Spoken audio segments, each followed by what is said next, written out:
السلام علیکم میرے پیارے پاکستانیوں. کل عمران خان صاحب نے جو قوم سے خطاب کیا اس کے بعد کم از کم میں تو میرا ضمیر مطمئن ہے اور میرے ساتھ میرے جتنے بھی کروڑوں محب وطن پاکستانی ہیں ان کا بھی یہ ضمیر مطمئن ہوگا کہ اللہ تیرا لاکھ لاکھ شکر ہے کہ تو نے ہمیں یہ شعور بخشا کہ ہم نے ایک ایسے انسان کا انتخاب کیا جو پاکستان اور پاکستان کی سلامتی پاکستانی قوم کی بھلائی سوچتا ہے.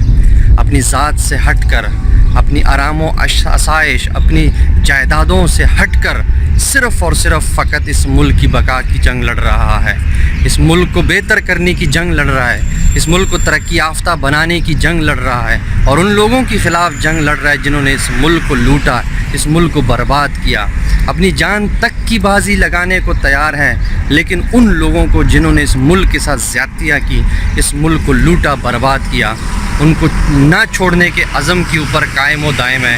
ہماری دعا ہے خان صاحب, اللہ تعالیٰ آپ کو کچھ نہ ہونے دے. آپ ہماری سب کچھ ہیں, آپ ہماری زندگی ہیں, ہم اپنی زندگیوں سے بڑھ کر آپ سے پیار کرتے ہیں. اللہ تعالیٰ آپ کو سلامت رکھے.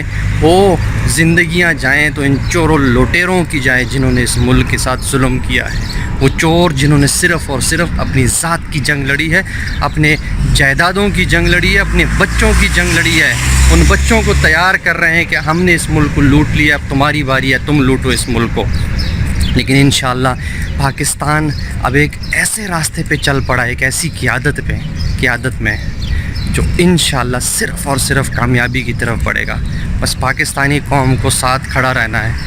اور خان صاحب کی یہ جنگ جو ہے یہ ہماری جنگ ہے, ہمارے بچوں کی جنگ ہے. ان چوروں لوٹیروں نے میرے خان کو نہیں لوٹا, ہماری قوم کو لوٹا ہے. اللہ حافظ.